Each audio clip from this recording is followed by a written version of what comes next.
All right, guys, welcome back to Art Appreciation. Today's lecture is for Module 4, and we'll cover chapters 16 and 17.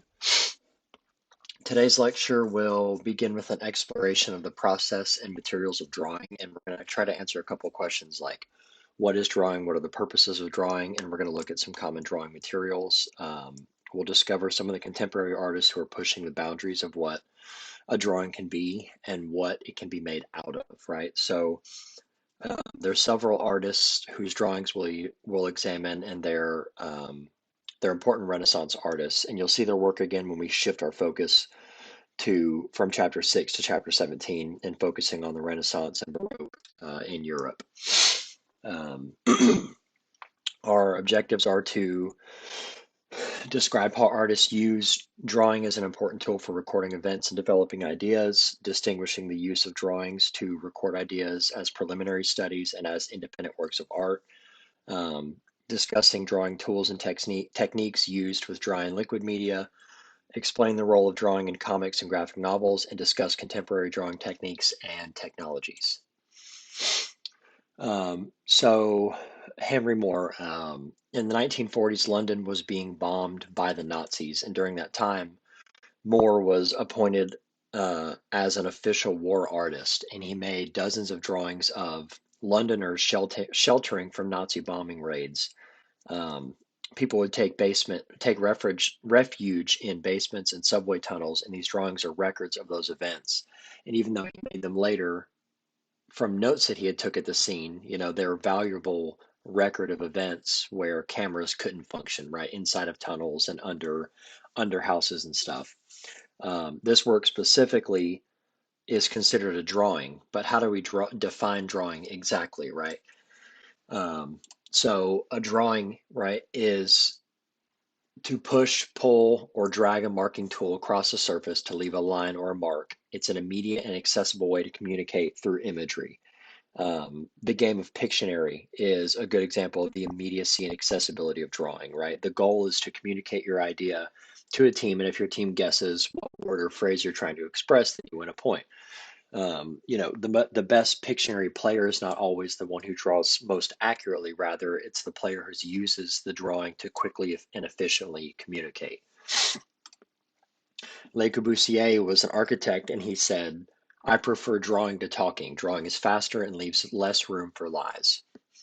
So, looking at one of his works, right? He was a pioneer of modern architecture, and he had no formal architectural training, but as a young person was given the advice to draw, draw, draw, and so he traveled and he drew, and this is kind of where he ended up, right?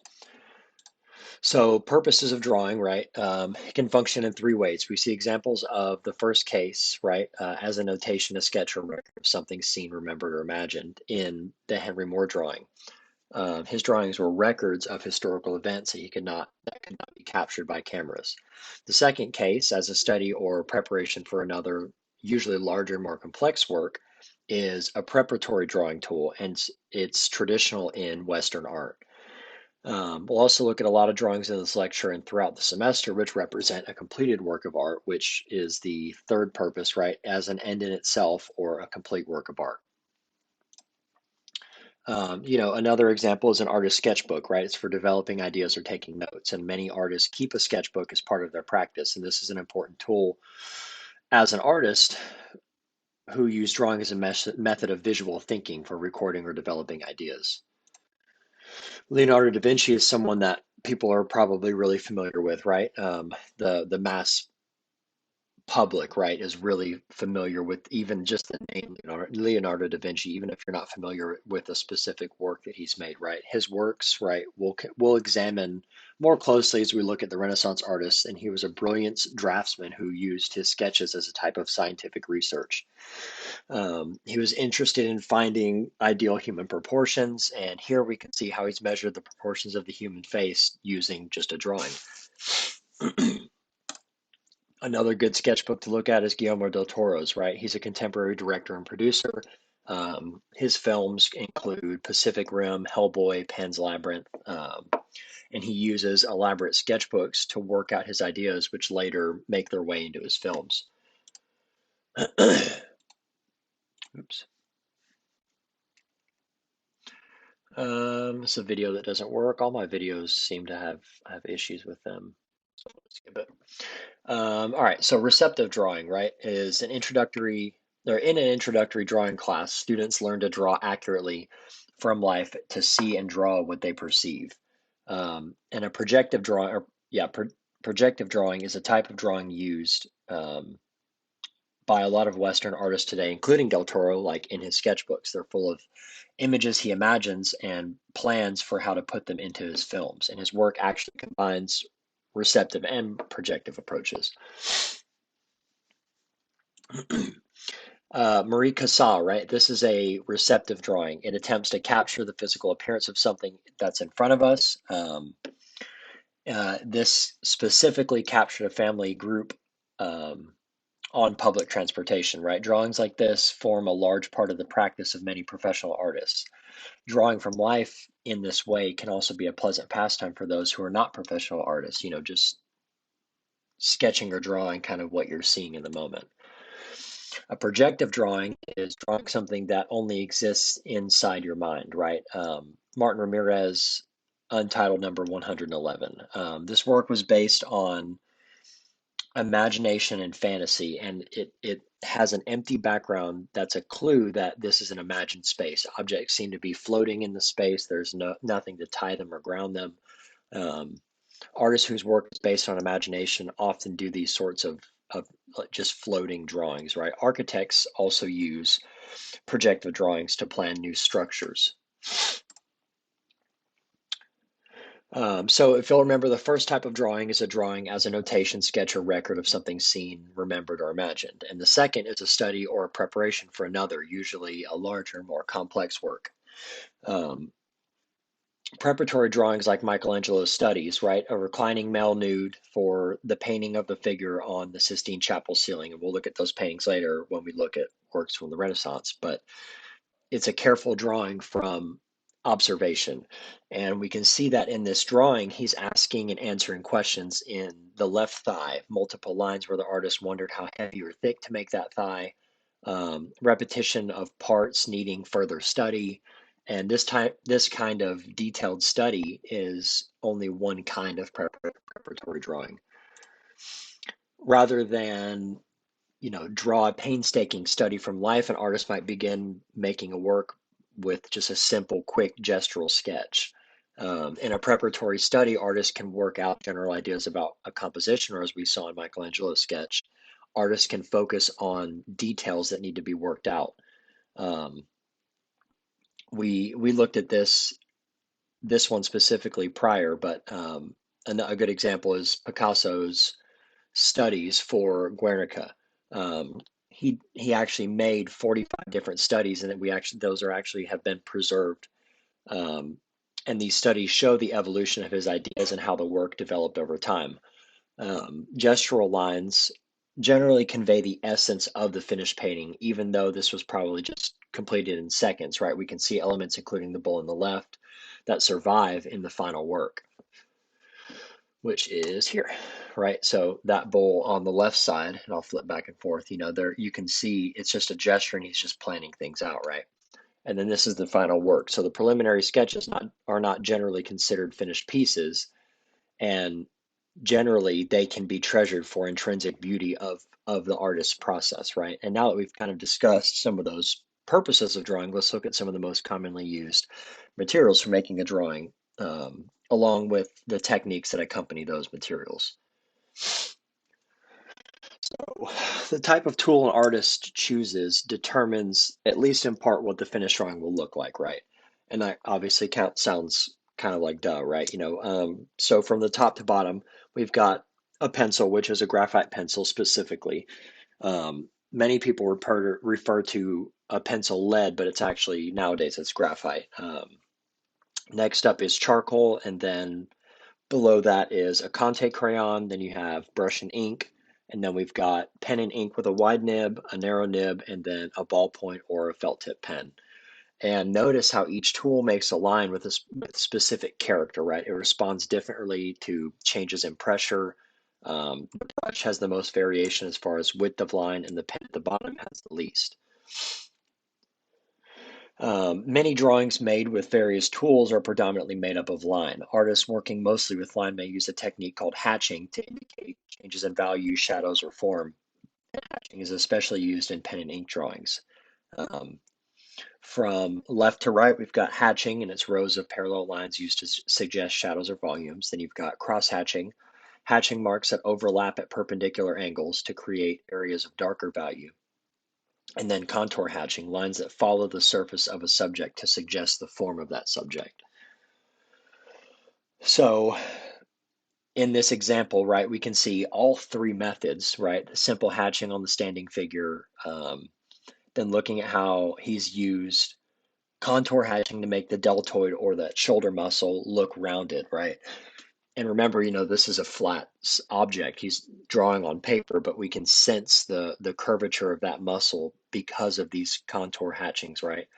The cross hatching is used on the darker areas, such as the underside of the arm, which is in the shadow to kind of suggest or give us the idea of a shadow. And if we think about the purposes of drawing, given at the beginning of the lecture, the purpose of these studies was probably as preparation for a painting, so prep for finished artwork.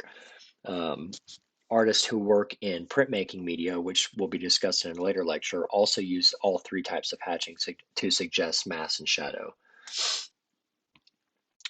Along with the type of drawing tool used, the quality of the drawing surface also affects the aesthetics of the finished drawing, and many surfaces are smooth, but some papers have what's called a tooth, or a quality of roughness or surface grain that gives texture to a drawing. So again, paper can have a smooth surface or can have a surface with tooth, and that's a rough grain that gives texture. And then in this detail, by George Seurat, his drawing has revealed the texture or the tooth of the paper that he used. In a toothy paper, the finished drawing actually shows the textured weave of that paper's fibers. This work was executed in Conte crayon, which is one of the drawing materials known as dry media. So dry media can include pencil or a graphite, right? Charcoal, Conte crayons, and pastels. And drawing media are generally divided into two types: dry or liquid or wet media, right? Drawing pencils are made of graphite, come in varying degrees of hardness. The harder the pencil, the lighter the line. For a dark line, artists use a pencil with a soft graphite. So charcoal and Conte, right? Another dry medium. This is State of Mind, the farewells. Boccioni's variety of tools and techniques are exhibited here, right? He's using charcoal, and it's a primitive material, which is basically the same as charred sticks used by prehistoric people to make drawings on cave walls. Darker areas can be drawn quickly. A simple stick is capable of producing a wide range of values. It's a really versatile medium, and you can see that he's used several different techniques of applying this value in the composition. And we can see wide marks where he's drawn with the side of the charcoal instead of the end, and linear hatching marks, as well as shaded or blended areas. It's easy to smudge, blur, or erase because not all the particles bind completely to the drawing surface. And this is an advantage of charcoal because drawings can be easily changed. The downside is a finished work can be easily smeared or rubbed away, which leads us to a fixative, right? This is something used to preserve a drawing once it's finished. Generally, it's a thin varnish that's sprayed over the surface of a drawing to help seal the charcoal and other dry media onto the paper to prevent that smudging. This charcoal drawing shows the versatility of charcoal, and the artist drew only the dark areas, leaving the white of the paper to represent that spider web. And you can see you can see the amount of detail possible even when using such a simple medium, right? Conte crayon. This is essentially graphite mixed with clay, where charcoal feels dry and crumbly. Conte crayon is smooth and waxy. It can create sharp lines or broad strokes, and it can be blended almost seamlessly. It resists smudging with a similar variation of charcoal, but you know, since they're a waxy type of crayon, they're generally avoided by serious artists. In this example by Seurat, the process of creating this drawing, he used a lot of lines, but the final result is a beautifully blended exercise in value with almost zero visible line. Pastels are another the last version of dry media that we'll look at, and they have similar characteristics to like natural chalk, but they're mostly pigment with no binding material. And it doesn't allow much detail because they are so incredibly smooth, but they have so much pigment, which is why you'll see really saturated colors, right? Um, on the left, Portrait of a Girl with a Bussola, right? This depicts the sensitivity of the medium and almost looks like an oil painting with very little line. And notice how the face is smooth while the artist has left some rough textured marks in the hair in lace to create the illusion of detail. And then the other one by Degas is constructed, he's constructed compositions while showing like casual, fleeting glimpses of everyday life. And he's used coarser pastels than the ones used in Portrait of a Girl. And this appears to be a more gestural and linear approach. So after dry media, right, the next is liquid media. And another word for this is wet media, and it's commonly black and brown inks. Um, this is also includes markers, pens, or something known as an ink wash, which is just a, a color or type of ink that's been thinned with water to create lighter value. So your purest value would be just the pure ink, and then the lightest would be mostly water mixed in with that ink. This was a drawing by Van Gogh, and this is an example of an artist who was not a brilliant draftsman or painter as a child, and he had to work really, really hard to become a good draftsman. And because of this, he made very beautiful drawings. And this one was an example made with just pen and ink. And you can see how the width of line he was able to achieve is fairly uniform, and the pen nib creates mostly thin line. And then he's created texture through multiple lines and is using different kinds of lines, and he's creating changes in value through changes in the density of the mark making as well as using different colors of the ink. And notice how the slight use of that atmospheric perspective that we've kind of talked about, right? There's more contrast in the foreground and less contrast in the background.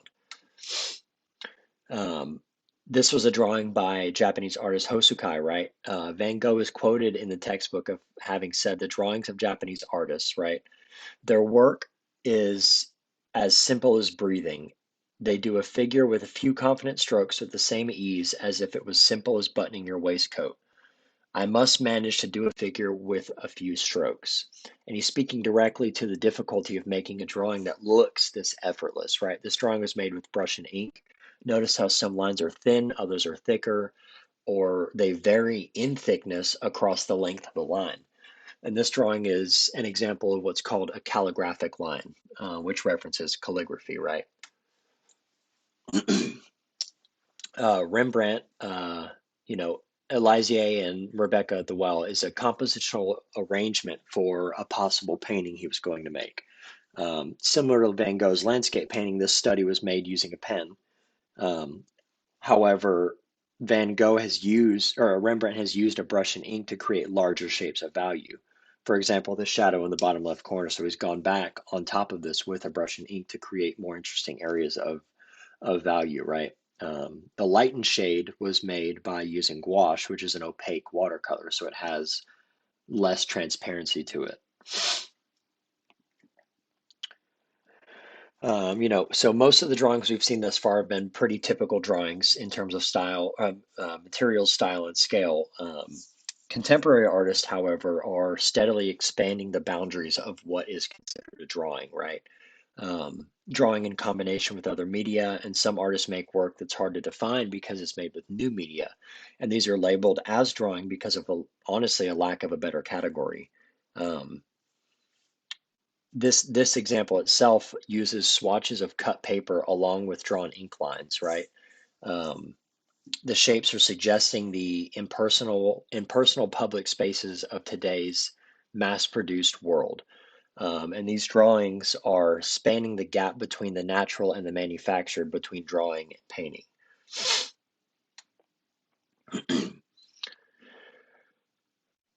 This one specifically, the lines are made directly on the walls, but they're using blue tape, usually used by like painters to mask off negative spaces. Um, but what it's doing is resembling drawn lines, and she's making a mark with a tool, but it's an unexpected drawing tool. Remember, the definition of drawing is to push, pull, or drag a marking tool across a surface to leave a line or a mark, right? So a small but growing number of artists routinely employ digital screen-based drawing techniques. So we actually have, a digital illustration class at JSU now, and students are actually using iPad Pros to create digital drawings. This example was a self-portrait that was manipulated. There was text was added, drawing was added, there's added layers of color. It's been cropped, things have been cropped or duplicated. Recently, Google has been developing a new application called Tilt Brush, and Tilt Brush allows artists to paint in virtual 3D space. Drawings can be viewed by the artist and later by others using virtual reality glasses. And if it's something you're interested in, look it up for sure. It's a really cool um, new medium essentially that's coming about. Um, right now we're where we're at, we're going to transition kind of from this cutting edge technology that's being used to make art today to the study of art history, right? In beginning in the Renaissance. So kind of a big step back. So the Renaissance is, well, so I'll say this. We'll for the rest of the lecture, we'll focus on these three historical periods, right? So the Renaissance is all about a return to naturalism in art, um, which we will see, right? So the Baroque period takes what happened in the Renaissance but adds drama and realism into it. And then Rococo artists begin to focus more on lighthearted subject matter in a decorative style, right? Um, so obviously we've skipped over the early history of art as well as non-Western art, and we're examining art history beginning with the Renaissance, which begins in the 1300s. This is not because the artwork made before that time or in other parts of the world is not important or interesting, but the ideas and techniques we see in the Renaissance lead us directly to the breakthroughs in art made in the 20th century and into contemporary art. So even a superficial understanding of the Renaissance art will help us to understand the art we see being made today. Um, Also consider this, many of the artworks we look at today, even though they were made hundreds of years ago, are still some of the most famous and important artworks ever made. And I think that says something about how much impact the Renaissance still has on our thinking about art and artistic merit. So the Renaissance literally means the word rebirth, right? It was a time of achievement, exploration, and rediscovery. And during the Renaissance, religious fervor of the Middle Ages is challenged by humanism. Um, it was a new philosophical, literary, and artist movement, and there was a focus on humans and not the divine. So, what is humanism, right? It's a philosophical, literary, and artistic movement. It didn't disregard religious concerns, but it supported secular pursuits, right? Chapter 16 in your textbook gives an in-depth look at ancient Greece and Rome along with the art of the Middle Ages, but we're not going to cover that chapter, although, I encourage you to read through it, right? Um, but to understand what was going on in the Renaissance, we need to backtrack just a little bit, and I think it's important to briefly look at what was happening right before the Renaissance and the Middle Ages and the art of classical Greece and Rome. So we're just going to look at two artworks, one from each of the periods, and they'll help us kind of understand why the Renaissance art was important and also what artwork was influencing these Renaissance artists, right? Um, so this was by Polykleitos, right? It's an example. It's an exemplary of Greek classical phase, right? And this was a classical Greek sculpture that became increasingly naturalistic and began to show the body as alive and almost capable of movement while maintaining an interest in portraying what they considered to be the ideal human anatomy, right? Um, we learned early in the semester that some artists seek to find beauty in the ideal, and the sculptor wrote a treatise on the perfect proportions of the human form and then made this sculpture as an example. This was actually not the original sculpture, but as it's only a Roman copy, right? It's the only surviving copy. The subject was an athlete who held a spear against his left shoulder. And just a note, right? Um, in ancient Greece, Greek athletes would actually complete in the nude, so an unclothed athlete would have been nothing, out of the ordinary. Um, this was not a portrait of an individual specifically, but rather a vision of an ideal individual. Um, the pose specifically, look at how the weight is shifted to the right foot, the knee is bent, causing the hips and shoulders to be at slight diagonals, and his body's creating a very subtle S curve, right? And this is to use those dynamic lines to draw attention to those specific areas. And this is known as, um, let me pronounce this, contrapposto, right? Hopefully that's right. This was one aspect of Greek art that will later be used and popular in the Renaissance, right? The pose was used to give a lifelike quality to figures in art. And we'll see this again in Renaissance painting and sculpture. Um, so we looked at one example of Greek sculpture, which will be extremely influential for Renaissance artists. Now let's look at an example of a medieval painting. I said we were going to look at those two, right? So the next is the medieval painting, and these kind of paintings were made right before the Renaissance began. So this is an Italian medieval painting, and artists of this time weren't really studying how a figure looks. They weren't really drawing or painting from live models. Instead, they were most likely copying generic figures from a book of patterns and designs, right? Um, these are characterized by stylization and elongation in figures. They really have a flatness of love and color and pattern, right? This specifically was an altarpiece, and it was a new art form for decorating churches. They painted wooden panels that were meant to hang behind the altar. Um, the subject matter was crucifixions, Madonnas, and the lives of saints, right? And this was very typical for this kind of painting. Um, it makes you kind of ask a few questions like what's the dominant element here, which is obviously that central figure.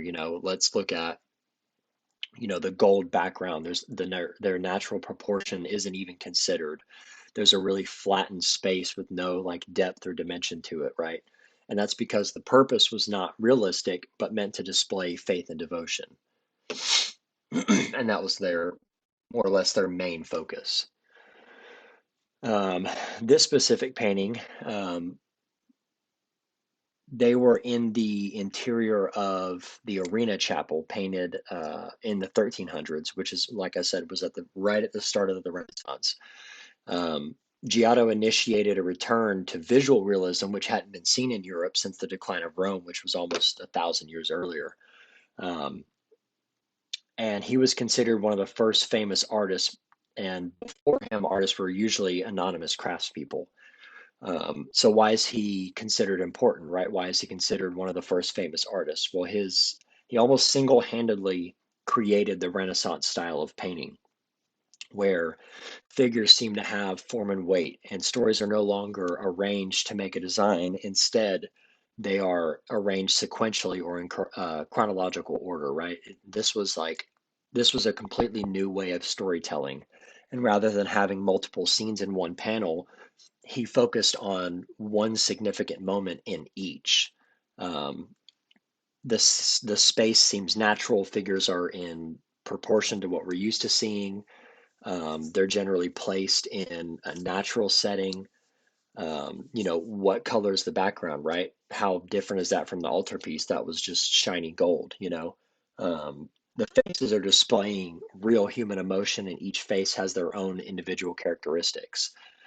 There's this focus on physical and spiritual realism in this painting about a Christian subject, but was portrayed in more human terms, right? So the early Renaissance in Italy focused on the wealth of merchants, right? And this enabled competition in the form of art patronage or purchasing art, right? Masaccio, about 100 years after Giotto, was the first major painter of the Italian Renaissance. And the Holy Trinity specifically was the first painting based on systematic use of linear perspective, where our vanishing point is right below the cross and the illusion of figures composed in like a three-dimensional space. Um, the emotional quality of these figures shows that Masaccio has studied the paintings of Giotto from 100 years earlier. However, this work has greater realistic illusion of space and depth than Giotto's work ever had. Um, the bodies and the drapery are much more realistic. Another artwork of the early Renaissance by Donatello, right? If you guys are familiar with Ninja Turtles, right? We're starting to see all the Ninja Turtles show up, right?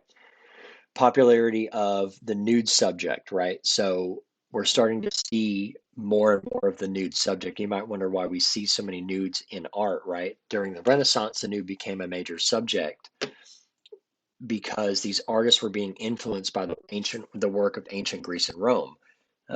But in the Renaissance, the nude figure became a symbol of human worth, divine perfection, and even the immortal soul.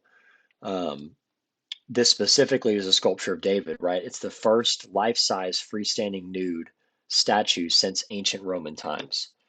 Um, it's a biblical figure of David, and it was most important not only because of his place in the Christian faith, but he was also sort of a symbol for Florence, Italy, where the sculpture was located. And he was a symbol of resistance to foreign domination, which was inspiring to the Florentines.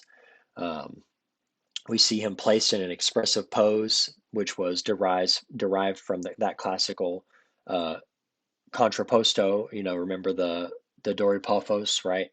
Um, although Donatello was clearly influenced by classical Greek sculpture, this is less than an ideal and more naturalistic example of the human form, right? And he's portrayed David as an adolescent boy. Um, this was likely a commission, right?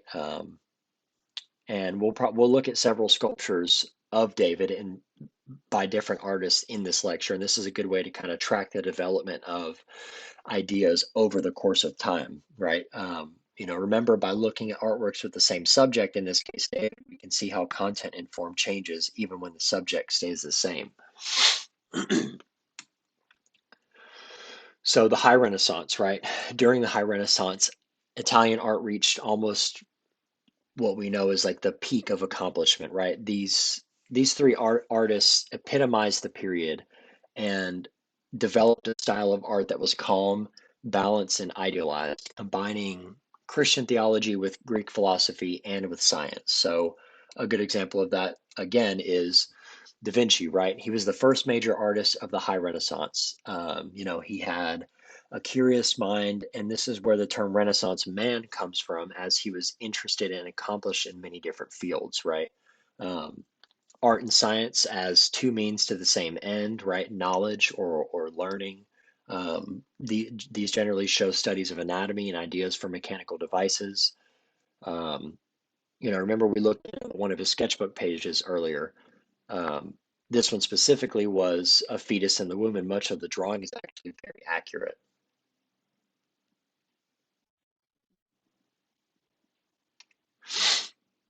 So another one, right? Obviously, I'm sure probably everyone is familiar with the Mona Lisa, right? I'm sure everyone who's listening to this has at least seen a reproduction of this in some way, shape, or form, right? So why is it so important? Um, even though we've been overexposed to this, right, it's still an important expression of Renaissance ideas, right? The intriguing expression, the mysterious mood, the strange landscape, the soft blurring of edges around the figure. Leonardo wanted his painting to have subtle value gradations, right? Um, this painting itself is a special type of chiaroscuro, which we talked about a couple lectures ago, right? This was a portrait of an individual, which was fairly common in ancient Rome. And in humanism, an individual could be worthy of a portrait, right? Another famous one I'm sure a lot of people have seen is The Last Supper, right? Um, in this one, Da Vinci's revealing the influence of humanism, where Jesus is depicted as an accessible person who reveals his divinity in an earthly setting, and he appears to be sitting across from us, right, as the viewer. There's a lot of hidden geometry that strengthens the symbolism or draws our eye to Christ himself. Um, The interior is based on a one-point linear perspective system, and the pediment was actually suggesting a halo, which I'll show here. So all of these lines are converging onto a single point, right? Drawing attention to Jesus himself. And another example, right? So the gestures that each of these people sitting at the table are making are guiding our eye subliminally towards a triangular figure that Jesus is making with his head to his hands, right? So another one by Michelangelo, right? This is our second major artist. Like Leonardo da Vinci's work, right? The Statue of David by Michelangelo is also an important work that expresses many of those Renaissance ideas. And you actually might have, a lot of people may have seen this one because it's a pretty well-known work of art as well, right?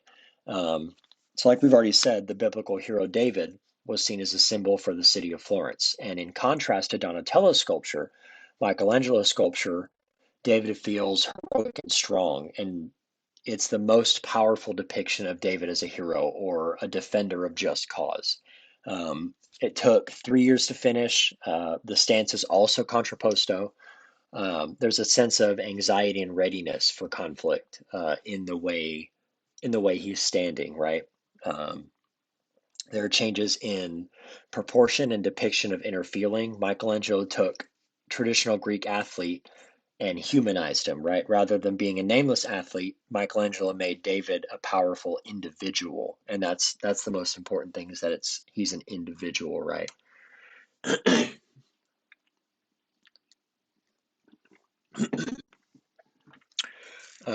So the Sistine Chapel ceiling, right? Pope Julius II ordered Michelangelo to take on this commission, and let's look at a specific example, right? So the Genesis scene, creation of Adam, right? Expression of God as idealized, rational man with interest in humans, right? Um, you probably recognize the figure of Adam as we've looked at the drawing earlier, the reclining male nude. That was Michelangelo's study for the figure of Adam in this scene in the ceiling of the Sistine Chapel. So all of it's kind of like coming together, right? Our third major artist is Raphael, right? So now we've seen them all. So we got all the Ninja Turtles. So congrats. The warmth and gentleness is emphasized, right? Most work frequently embodied the clarity and balance of the period, right? The School of Athens, um, another really well known piece that some people may or may not have seen. It's got a complex composition with symmetrical subgroups, and this our central figures in the middle of the painting are actually Plato and Aristotle. And the one reason that this artwork is important is that Raphael is elevating human reason, right? And he's presenting a philosophical discussion among learned people as an ideal, right? Um, this is clearly an expression of humanism. Although it was commissioned by the Pope, the intention was that this painting, which was painted on the wall of a meeting room, would inspire those who were discussing church business. Um, in the interest of time, like we're gonna skip over the Northern Renaissance, Late Renaissance, Mannerism, and go straight to Baroque. So what was the Baroque period? It was about 1600 to 1750. Art moved in the direction of drama, emotion, and splendor. Baroque art, we see dramatic use of light, scale, and composition. This is another example of that chiaroscuro we've talked about. Um, they set aside balanced harmony of the Renaissance artists in favor of innovative use of space, right? Um, there's a lot of foreshortening, there's sharp diagonals, um, there's a focus on the counter reformation of the Roman Catholic Church, and we'll look at a couple artworks by two of the artists of the Italian Baroque, one that was a painter and one that was a sculptor. Caravaggio, right? Really well-known artist of the Baroque period, extremely influential, and known as a dramatic. He was a painter and a very dramatic person. He had a whole group of followers known as the Caravaggisti. I don't know if I wrote that correctly or if I just can't write. Who knows? They worked in a similar style and included this painter Gentileschi, who is also discussed in the textbook, they used directed light and strong contrast. Like I said, chiaroscuro, right? It's a very good example of chiaroscuro, the very, very heavy darks and very bright, attractive lights that create a really intense contrast. This specific piece, the conversation of St. Paul, there was a foreshortened figure of Paul, which feels very realistic to the viewer. And paintings like this one broke from that Renaissance idealism, and the people of Caravaggio's paintings look like real people in a particularly dramatic moment, or that they could be realistic enough to just come right out of the painting. This type of emotional realism was perceived by some as too strong for those accustomed to images representing piety, right? Um, the sculpture, right, by Bernini, this was the Italian Baroque. So it was an influential sculpture in Caravaggio, or it was as influential as Caravaggio was in painting, right? It was life size, but not monumental. Because of its scale, viewers could now become engaged in the action, and we interact differently with this artwork than Michelangelo's David. Um, Remember that Michelangelo depicted David in a quiet moment before his battle with Goliath, whereas Bernini has picked the most dramatic moment in the story, picturing David as he's flinging the stone, right? His twisted body is depicting the drama of that struggle. And comparing this to the quiet idealism of Michelangelo's David, now we're seeing movement, drama, and instability in Bernini's David, and it'll give you a pretty good idea of the evolution of art from the High Renaissance to the Baroque. Um, Bernini's sculptures represent that climax of the Italian Baroque style. Um, so next, we'll quickly touch on Rococo and be thinking about the contrast between um, that serious drama of this work and then the frivolity of Rococo painting, right? So it began around the 1730s, and it was decorative, light, and playful version of Baroque, right? By the 1730s, in France, the heavy theatrical qualities of the Italian Baroque were gradually giving way to this decorative Rococo style.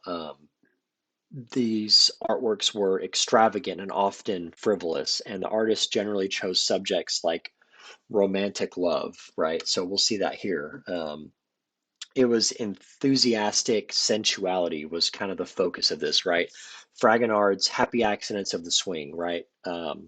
Looking deeper at this specific painting, right? We can clearly see a depiction of aristocratic life and ease, right? There's a well-dressed, idle woman or idle young woman being admired by a hiding youth in the bushes. The storyline provided by a flying shoe that may reveal the young man, and the contrast of light and dark are off-balance composition learned from Baroque. Um, you know, Keep in mind that we only looked at a very limited selection of artworks from these time periods, and we've only scratched the surface of the works created in the Renaissance, Baroque, and Rococo, right? And as we continue to look at the history of art in the coming weeks, I want you to kind of consider how art evolves over time. And when we compare one style with the style previous to it, we can see how artists continually build off and react to what has come before. Um, We'll end today with Rococo, and at the end of your lecture notes, please address, your following question, right? In your own words, summarize the stylistic characteristics of Italian Renaissance and Italian Baroque art. Um, and my advice is to be sure that you read the sections about the Italian Renaissance and of Italian Baroque art in your textbook before completing your answer. And I also recommend that you cite the textbook here as well as my lecture. And if you have trouble with the citations in the past, please revisit the, how to avoid plagiarism in the course resources. And if you ever have any questions about referring to citing or assigned reading, please email me. Good luck, and let's try to get these assignments in on time. Cool. All right. Have a good one.